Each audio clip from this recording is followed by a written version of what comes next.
On refait le Mac, le podcast chaque semaine. Vous retrouvez sur le site www.onrefaitlemacom, mais également sur notre chaîne sur YouTube, sur Dailymotion, sur Watt, sur Vimeo, sur iTunes, sur Clubic une semaine sur deux et sur le CD-ROM du magazine, le magnifique magazine iCreate. Le débat sur l'actualité et les usages du Mac, de l'iPod, de l'iPhone et de l'iPad. Cette semaine, on va parler de jeux vidéo, de succès surprise des jeux sur iPod, iPhone et iPad. Surprise qu'au début, c'était pas forcément prévu. Le sommaire. Personne n'y croyait vraiment, mais peu à peu, l'iPod et l'iPhone font de l'ombre aux consoles portables. L'arrivée de l'iPad ouvre à son tour de nouveaux horizons à Apple en constituant une véritable console de jeu avec son grand écran. Nintendo et Sony se devaient de réagir et ont présenté coup sur coup leur nouveau modèle, la 3DS avec son écran en 3D et la nouvelle génération de PlayStation portable, la NGP. Vont-ils endiguer l'engouement pour les jeux pour téléphone? Les titres pour iPhone et iPad sont-ils à la hauteur des meilleures productions pour console? On refait le Mac épisode 48. Apple va-t-il tuer les consoles portables?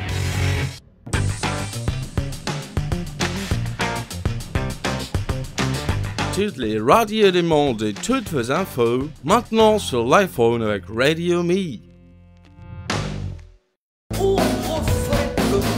Avec comme invité ce soir deux invités en absence de Monsieur X qui est retenu pour des raisons professionnelles, à moins que ce soit pour d'autres raisons, peut-être qu'il dort tout simplement. Rodrigo Sepulveda-Schultz, entrepreneur, podcasteur, investisseur et plein de choses. Il fait plein de choses. Rodrigo, comment ça va, Rodrigo? Ça va pas mal, à 23h48 et 52 secondes ce jeudi. On a eu du mal ce soir à faire cette émission. iChat ne voulait pas ce soir, et voilà. Mais QuickTime non plus, mais bon, il y a des histoires comme ça. Non, la bonne nouvelle, c'est qu'en attendant que vous soyez prêts tous les deux, moi je suis arrivé au niveau 40 sur Assassin's Creed Project Legacy sur Facebook, jeu casual, avec mon ami ici, Ezio Auditore da Firenze. Voilà, donc on a la preuve Master de son... Assassin. On va parler des jeux ce soir.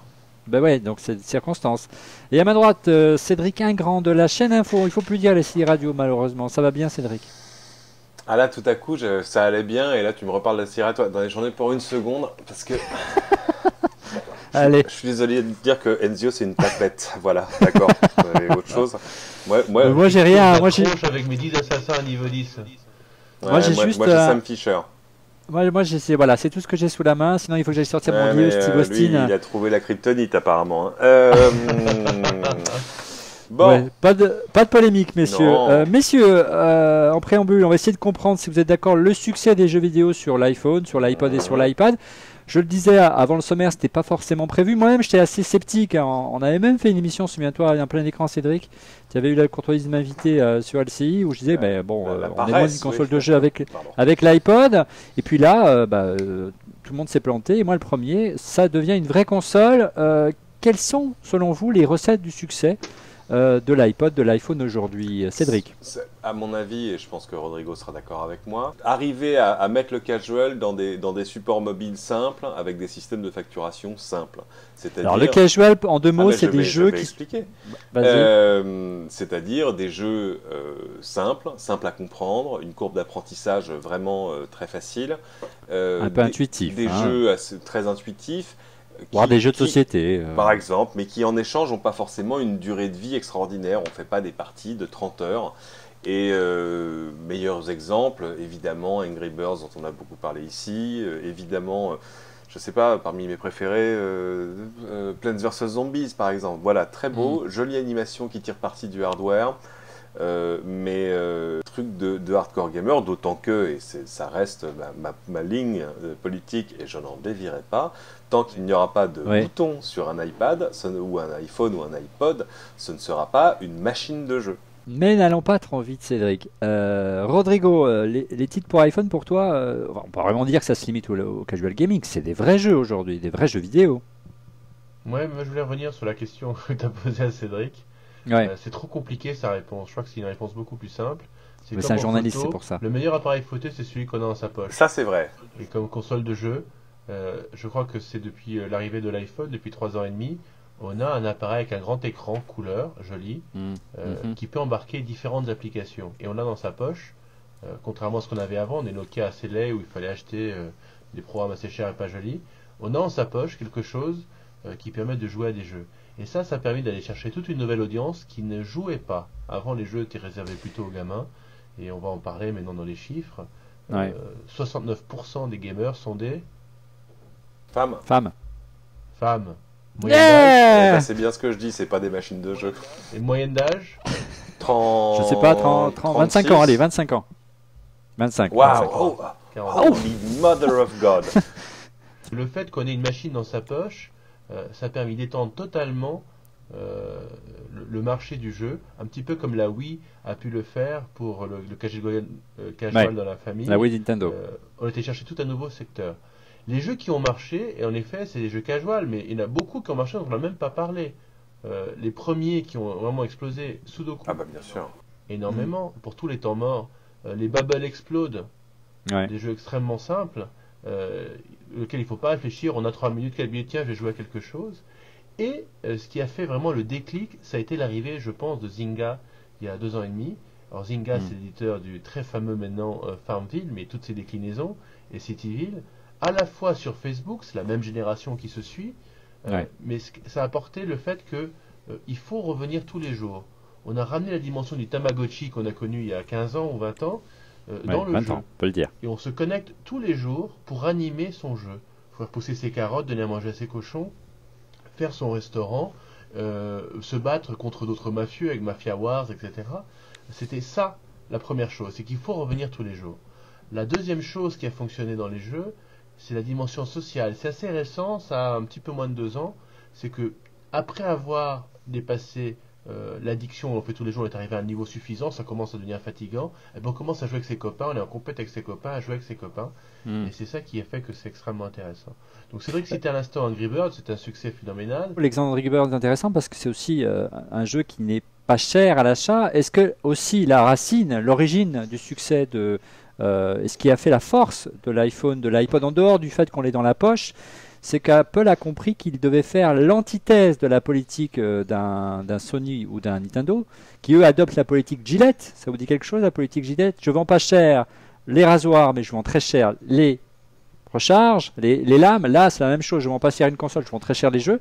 Là, c'est un peu l'inverse. Apple vend assez cher ses produits et pas cher ses jeux. Il est rare de trouver un jeu à plus de 10 euros sur l'App Store. Je ne crois pas. Ce qui a fait le succès de tous ces jeux, c'est que vous avez une version light dans laquelle on peut jouer quelques dizaines de niveaux gratuitement. Ça devient intéressant et on convertit ces gens. Et là, on aurait pu mettre pratiquement n'importe quel prix. J'en veux pour preuve que ça coûte 99 cents sur l'iPhone, mais 4 cents sur l'iPad, que c'est gratuit sur Android, mais ils font de l'argent quand même, etc. Cédric, tu penses pas que le prix, quand même, c'est un facteur psychologique pour attaquer quand même des couches de population qui sont pas forcément des gamers et se dire, bon, tiens, je vais me faire plaisir pour 3,99 € ou 1,99 €, je craque, quoi. Là, évidemment, quand c'est 2, 3, 4, 5, à 10 €, bizarrement, on se met quand même à réfléchir un peu sérieusement, genre, est-ce que vraiment je vais jouer à ça? Est-ce que ça va me tenir du temps? Est-ce que... Moi, je me souviens de l'objection il n'y a pas longtemps d'un ami qui regardait, il y avait une promo iTunes et c'était Monopoly pour 4 €. Et il disait, ah ouais, quand même, 4 € pour Monopoly, c'est cher. Et là, j'ai compris le délire du truc. C'est-à-dire que c'était quand même, je sais pas, un cinquième du prix de la boîte en carton, et c'était le même jeu avec le multijoueur, etc. Mais en même temps, regardez, ouvrez vos iPads, les garçons, vous allez voir que, ok, on n'achète pas des jeux à 40 €, mais on achète 8 jeux à 5 €. Oui, mais c'est vrai qu'on a reproché ça à l'arrivée de l'iPad, la tarification des jeux pour iPad. On dit tiens, ils sont plus chers, et c'est vrai qu'on se dit tiens, pourquoi? L'arrivée de la HD, etc. C'était très intéressant ce que disait Rodrigo tout à l'heure sur le public, sur la moyenne de 43 ans, des femmes de 43 ans. C'est exactement, par exemple, le démographique, comme on dit, de Farmville. C'est-à-dire des jeux sociaux sur Facebook, c'est-à-dire des trucs relativement répétitifs, mais c'est là encore, et c'est pour ça que je suis content d'avoir raison, on n'est pas du tout dans une cible de gamer. Quoique, en fait, c'est vrai que l'acheteur de jeux vidéo, en général, maintenant, il a plutôt 38 ans, etc. Mais il est plus masculin, plus jeune, et le joueur est plus jeune. Donc pour toi, Cédric, l'utilisateur d'un jeu sur iPod ou iPhone, c'est pas un gamer. Qui, parmi les gens que vous connaissez, et encore c'est par représentatif, a acheté une de ces machines pour jouer. Non mais oui, pour jouer. Voilà, c'est une machine avec laquelle on joue, ce n'est pas une machine de jeu. Voilà, c'est tout. Aujourd'hui, qu'est-ce qui manque à l'iPhone, à l'iPad pour être véritablement des vraies consoles de jeu? Qu'est-ce qui leur manque? Des vrais boutons, un vrai joystick? Des boutons, je veux dire, c'est pas, voilà, on sait pas faire, on sait pas faire sans Rodrigo, boutons. tu es d'accord, un joystick, des boutons, c'est ce qui manque aujourd'hui? Sur les jeux casual, donc c'est les petits jeux, on va passer quelques heures, quelques dizaines d'heures au plus, un type Angry Birds. Je pense qu'il manque rien. Et sur l'iPhone, le fait qu'on puisse faire une interface touch pour balancer des petits oiseaux mieux là, contre des cochons verts, ou cut the rope, on va couper des trucs, il manque rien, non, c'est très bien. La taille est là, c'est très bien, il manque rien. Maintenant, quand je joue à la version Assassin's Creed 2 sur iPad ou sur iPhone, les contrôles sont très imprécis. C'est pas très pratique à faire. C'est assez frustrant assez rapidement. Il y a des jeux qui utilisent des fonctionnalités que moi j'utilise pas encore, qui sont l'accéléromètre. Les jeux d'aviation par exemple, je sais pas si c'est mieux. De voiture, je sais pas si c'est mieux. Rage, dont on parlait tout à l'heure, j'étais extrêmement étonné. Rage, c'est un espèce de FPS, donc on bastonne à fond. Je trouve très très bien. Je trouve très très bien, même en contrôle, il manque rien. Un jeu d'une telle qualité à ce prix-là, moi franchement, je trouve ça vraiment super. Vous parliez tous les deux, vous insistiez beaucoup sur la thématique du casual gaming. Il y a un acteur qui était très fort sur le casual gaming, c'est Nintendo. Et on sait que Nintendo a souvent pas mal de petits secrets, des petits tours dans sa manche. Et la nouvelle Nintendo est arrivée, c'est la 3DS. Tu l'as vu à Amsterdam il y a quelques jours, Cédric. Alors là, ils ont parié sur l'innovation. L'innovation pour eux, c'est la 3D. C'est vraiment ça l'avenir du jeu vidéo. Je pense qu'il fallait une accroche, tout comme quand la DS originale est sortie, l'accroche c'était le tactile et les deux écrans. Il fallait là une accroche forte, un truc qui signe tout de suite. Ouais, sachant que le tactile n'a rien à voir avec un iPod, on est bien d'accord. Hein, mais il faut ça. Hein. Encore un stylet, mais il fallait. Et puis faire pression sur l'écran. Une accroche technologique, quelque chose qui signe la différence entre celle-là et la précédente. Et bah c'était la 3D sans lunettes. Ça fonctionne pas mal, on va dire pour les 90% de la population qui peuvent y jouer. Qui peuvent percevoir cette 3D sans écran dans de bonnes conditions. Après, c'est vrai que ça, c'est l'accroche. Derrière, il y a plein de trucs qui ont changé sur les processeurs, la puissance graphique, même la taille de l'écran, l'accéléromètre, etc., etc. Mais finalement, Nintendo, j'ai tendance à dire parfois que c'est un peu le Apple du jeu vidéo. C'est-à-dire que c'est quelqu'un qui se bat pas sur les mêmes choses. Alors là, on n'est pas forcément sur une bataille sur le design, parce que quand tu vois le design de la DS originale, tu dis oui, c'est pas. Bon, bref. Non, eux, ils se battent sur un univers ludique. Évidemment, ils ont fait du jeu plus facile, plus ouvert et pas centré sur les joueurs. Mais c'est pas pour autant du casual gaming, parce que ce sont quand même des expériences riches et des expériences qui évoluent avec le temps. C'est d'ailleurs ce qui leur permet, avec chaque nouvelle génération de consoles, de continuer à vous vendre en téléchargement les anciennes versions. C'est-à-dire, il y a des gens qui vont acheter la 3DS et l'un des premiers trucs qu'ils vont faire, c'est qu'ils vont retélécharger des vieux Mario qui datent de la NES. Cédric, tu dis qu'ils essaient de se différencier, mais ils font pas la course à la puissance comme pour les consoles de salon. Un peu avec l'accéléromètre, etc. Ils se mettent à jour sur des Ils se sont un peu inspirés d'Apple avec l'accéléromètre, puisque c'est Apple qui ils le font après. La première DS, elle date d'il y a 6 ans. Il fallait bien que ça arrive un jour. Ouais. Alors pour eux, il n'y a que la 3D qui aujourd'hui je dirais la carte gagnante pour être le leader sur les jeux vidéo portables aujourd'hui. Oui. Et puis il y a le contenu en fait. Voilà. Parce que cette 3D sans lunettes, elle va permettre évidemment de faire du jeu, mais aussi de rapporter des contenus 3D à l'intérieur de la console. Et il faut penser qu'à ce jour, ce sera le seul endroit où tu pourras regarder les 3D simplement en mobilité, sans lunettes, donc sans accessoires supplémentaires. Et ça coûte forcément une fortune, 250 €. 250 €, c'est pas. Mais c'est toujours comme ça au début. C'est comme chez Apple. Au début, c'est toujours cher. Après, les prix baissent un peu légèrement, etc., etc. Et ils ont déjà des accords avec Eurosport, avec machin, avec des chaînes, avec Sky, avec les gens qui font comment ça s'appelle, Aardvark Studio, qui font les trucs d'animation en pâte à modeler là. Et il y aura plein d'autres choses encore. Et puis, ils innovent aussi sur les modes de jeu, c'est-à-dire que c'est une console connectée, à la fois connectée à ton réseau Wi-Fi et gratuitement à des réseaux de hotspot. Chez nous, en France, c'est Meteor, chez d'autres, c'est d'autres opérateurs. Et surtout, maintenant, la Nintendo, la 3DS va détecter toutes les 3DS qui passent à sa portée. Et si vous jouez au même jeu, imaginons que vous jouiez tous les deux à Street Fighter, mais la console est dans votre poche. Les deux vont se reconnaître et il va pouvoir y avoir des batailles virtuelles entre vos personnages sans que vous le sachiez. Et quand tu vas rentrer chez toi, on va te dire ton personnage dans Street Fighter s'est battu avec 3 personnes et tu viens de gagner une goutille en plus. Ils sont pas trop tentés de copier les autres, ils font la bonhomme de chemin. Il y a encore des cartouches. Absolument. pour eux, là, on pourrait se poser la question, alors là, pourquoi pas un c'est pas la store? question qu'on leur a posée, vous dit vous êtes sûr, vous allez continuer, et on dit les grands jeux, ça s'achète en magasin sur des cartouches. Il y a Cher. 45 € probablement les jeux.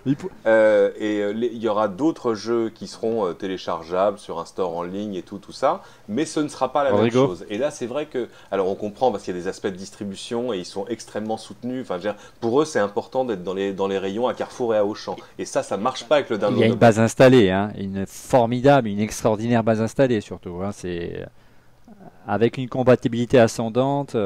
Rodrigo, je te voyais dodoliner quand on parlait de store. Tu penses qu'il faudrait que les constructeurs, les éditeurs de jeux vidéo, du moins portables, y aillent à fond sur le modèle d'Apple? Ouais, mais c'est évident, ils ont déjà démarré. Hein.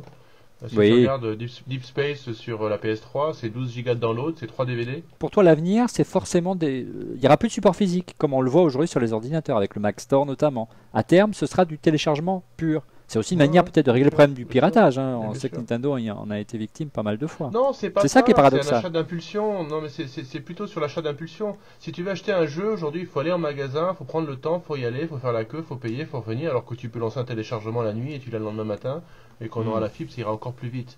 Tu peux essayer, tu as des versions bêta que tu débloques avec une clé. Enfin, en termes de distribution, à personne imagine aujourd'hui d'aller acheter Office à la Fnac, quoi. Tu le prends directement en ligne, tu le downloads ou voir si c'est une version online. L'autre grand acteur, l'autre grand rival de Nintendo et aujourd'hui d'Apple, c'est Sony. Et Sony a également dévoilé ce qui sera la future PlayStation portable. Ils appellent ça la NGP, ce qui se traduit Next par Generation Portable. Generation Portable.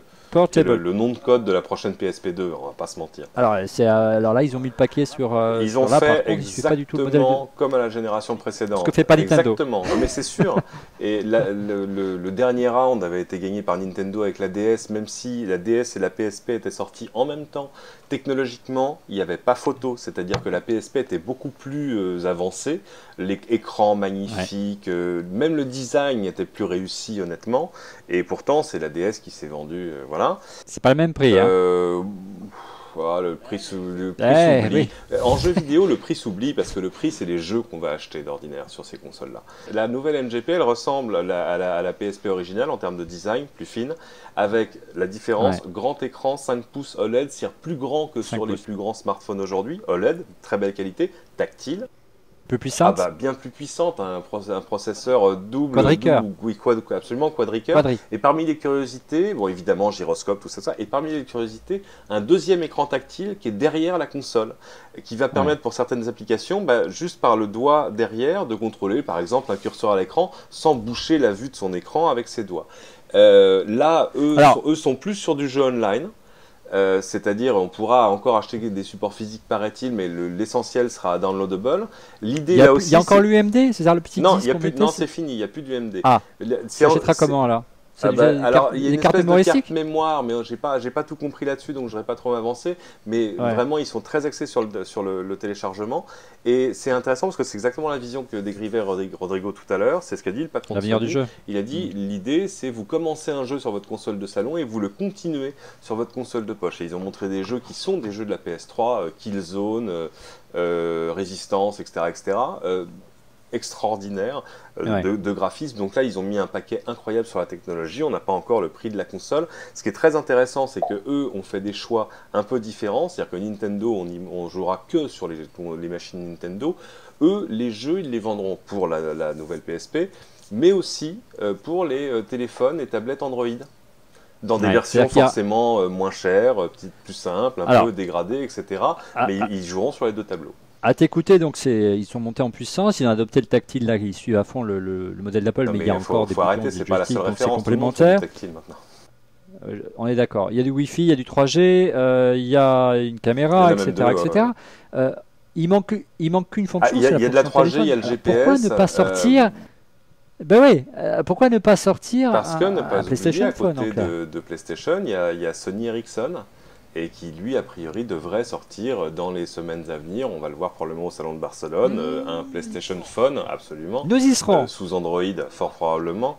Bah, Rodrigo on peut pas sera au tous- ski, on mais peut bon, pas tous dis-moi l'avoir. quand même. C'est pour ça que l'annonce de téléchargement de jeux Sony sur des devices Android tout à coup fait sens, parce que ça peut aussi s'adapter sur des tablettes. Donc Sony fait des choix qui sont ceux de Sony, c'est-à-dire énormément de technologie, une grosse valeur ajoutée technologique, mais à côté ils font quand même des choix commerciaux qui sont de se dire on ne peut pas passer à côté du jeu sur mobile. Oui, mais en tout cas, ce ne sera pas les mêmes consoles, parce qu'ils peuvent vraiment faire un téléphone qui Non, est les non, non, performances non, de bien la, sûr que non. de C'est pas l'idée. la PlayStation. Non, Voilà. c'est juste de dire il est important que ces jeux soient Simplement en aussi déclinés décline. dans des versions mobiles.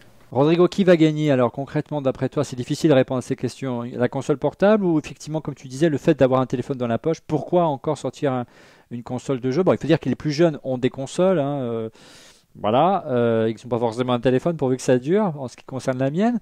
Mais qui va gagner d'après toi? Gagner, il faudrait définir le but. Tu vas dire en nombre de parcs installés, en termes de chiffre d'affaires. Il faut se souvenir que les téléphones, tu les achètes avec un contrat dans beaucoup de pays dans le monde. Donc c'est pas seulement le prix du téléphone, mais également l'abonnement téléphonique. Donc maintenant c'est une espèce, comme disait Nokia il y a longtemps, une espèce d'ordinateur multimédia que tu as dans la poche, qui fait aussi jeu.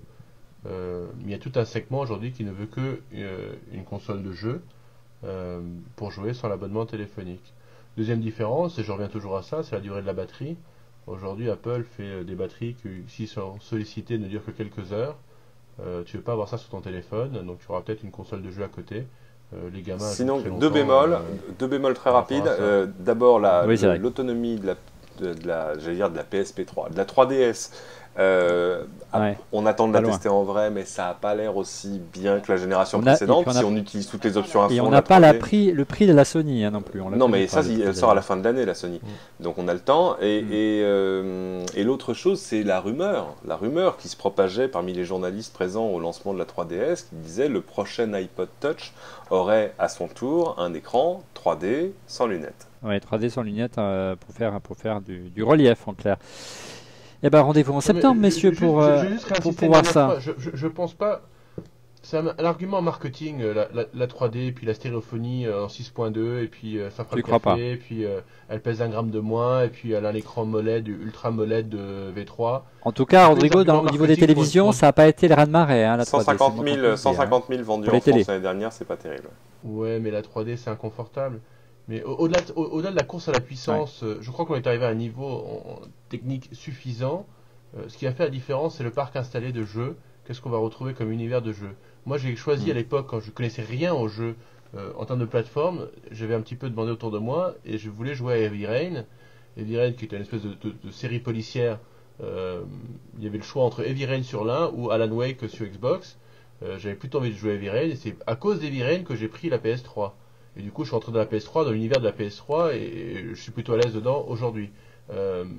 Je pense que c'est l'écosystème des jeux qui vont être portés sur chacune des plateformes, et donc le graphisme sympa ou pas, l'univers des personnages, voire même aujourd'hui ce que l'on fait dans les systèmes de miles, c'est bien extrêmement intéressant. Alors, sur chacune des plateformes de jeux, on trouve des systèmes d'accumulation de points Pour gagner des par bonus. la fidélisation. plateforme, par éditeur, qui s'échangent contre différents trucs. Par exemple, moi je joue à Prince of Persia sur PS3 avec l'habit de Ezio sur Assassin's Creed. Que tu as acheté. C'est des trucs tout bêtes, mais comme j'aime bien ce personnage-là, je joue à un autre truc avec ce personnage-là. Et ça arrive pas mal du- sur l'iPhone, ça aussi, on l'a vu, notamment dans parce Deep que ça, Space, c'est le cas. Ubisoft, Tu oui, peux le acheter point des avec, armes, tu Little peux Big acheter des. Planet, etc. Ouais. Donc il y a ça, et il y aura probablement, je crois encore une fois, à la compatibilité du jeu sur la plateforme portable avec soit une console, soit l'ordinateur, c'est qu'on puisse retrouver son univers dans lequel on joue sur la durée. Pensez à Little Big Planet, ou Petit Bonhomme qui se balade, ou Angry Birds. C'est plutôt ça, c'est D'accord. certainement pas le fait que ce soit 3D, quoi.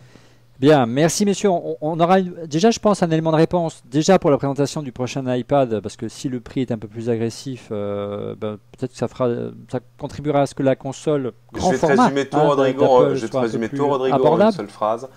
Ces machines ne seront jamais des machines Ouais. de jeu car on ne pourra jamais y jouer à Super Mario Galaxy. Voilà, c'est tout. Messieurs, on passe à vos coups de cœur. Alors, messieurs, vos coups de cœur pour ce soir. Je vais commencer, je vais prendre la main pour une fois. Je vais vous parler de ce qui était attendu et pour faire un petit peu la suite du podcast précédent. La semaine dernière, on parlait de la presse. C'est l'arrivée de The Daily, le quotidien du groupe News Corp de Rupert Murdoch qui est arrivé aux États-Unis. uniquement sur l'iTunes américain. On était très curieux de voir ce que ça allait donner parce qu'il devait donner justement ces lettres de noblesse à l'iPad au niveau de la presse. Enfin, l'iPad va-t-il sauver la presse? Écoutez, on a regardé. C'est sympa, effectivement. C'est surtout pas cher, 99 centimes l'abonnement la semaine, moins de 15 cents. Moins de 15 cents par jour, c'est vraiment pas cher. Voilà, donc la navigation n'est pas forcément révolutionnaire. Hein. Vous avez vu, c'est un carrousel, il y a des vidéos, etc. Il faut être déjà, c'est pas du PDF, c'est pas mal. Bon, voilà, on va voir. Et je pense qu'il faudra du temps. C'est un sacré pari que joue Rupert Murdoch. Il a souvent gagné, mais il a aussi parfois perdu. Tu en as parlé déjà, Cédric, notamment. On pense à MySpace, mais voilà. On pense à quoi? Ouais, bien sûr. On passe à MySpace. Ouais, mais c'est pas fini cette histoire. Ouais, Rodrigo, ton coup de cœur. Pas racheté, en Ouais, il y en a d'autres. Rodrigo. Alors, je vais vous parler de ma vie privée. Chouette. Dans 15 secondes. Les photos. Moi, ma formation initiale, c'est ingénieur réseau et système. OS 10. Oui, Mac OS 10. C'est quand même de la merde en la gestion de fichiers. Oh, quoi? Et Appelez-moi Guillaume Jette pour qu'il rétablisse la vérité. Je vais appeler Guillaume tout de suite. C'est des menteurs.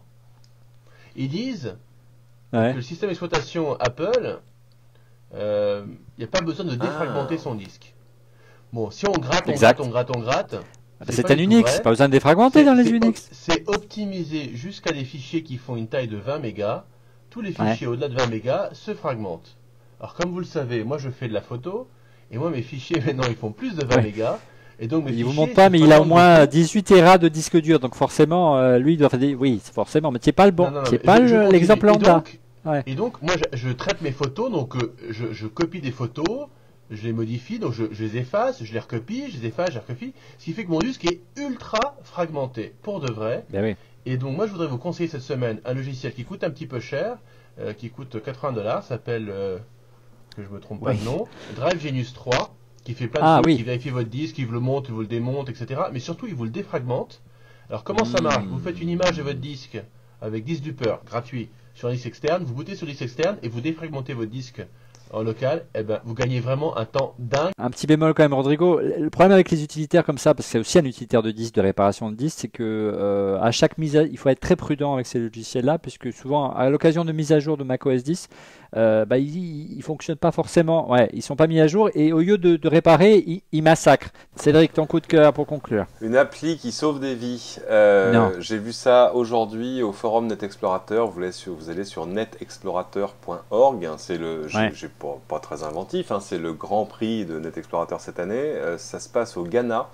Et nous, c'est amusant parce que depuis toujours, on se projette dans une espèce de futur idéal où on dit, imaginez, quand tout le monde aura un smartphone, on pourra faire des trucs géniaux, etc. Au Ghana, on n'a pas le loisir d'avoir des rêves sur quand tout le monde aura un smartphone. Donc on fait avec ce qu'on a et ça marche quand même. Et le projet s'appelle M-Pedigree, comme le pédigré du médicament. Et en clair, c'est dans certains pays d'Afrique de l'Ouest, 40 à 60% des médicaments sont contrefaits. Donc vous achetez des faux médicaments qui, un, vous soignent pas, et deux, peut-être vous font du mal. Et ben c'est simple, au Ghana maintenant, il y a un numéro sur chaque qu'on gratte comme une carte à gratter. Et ce numéro, avec n'importe quel téléphone, en SMS, vous l'envoyez à un numéro et par SMS, par retour de SMS, vous allez savoir si votre médicament il est contrefait, de quand il date, s'il n'est pas dépassé, si c'est pas du marché noir, etc. Et tout à coup, ça remet en situation et en contexte tous nos espèces de rêves fous de qu'est-ce qu'on fait avec les mobiles.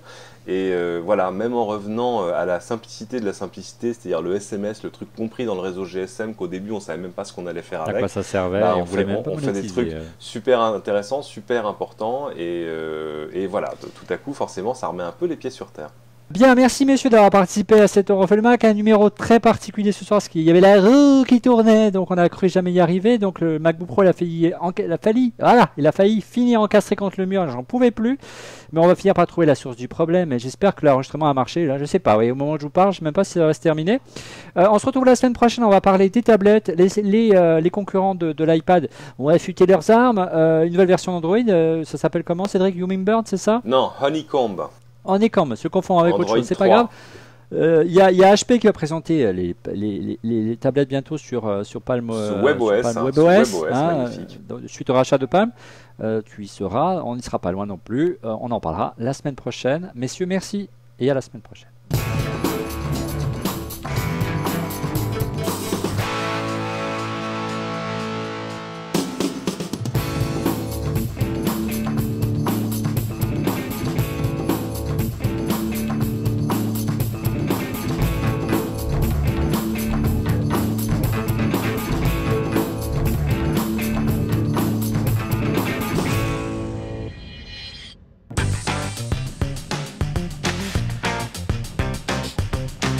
Toutes les radios du monde et toutes vos infos, maintenant sur l'iPhone avec Radio Me.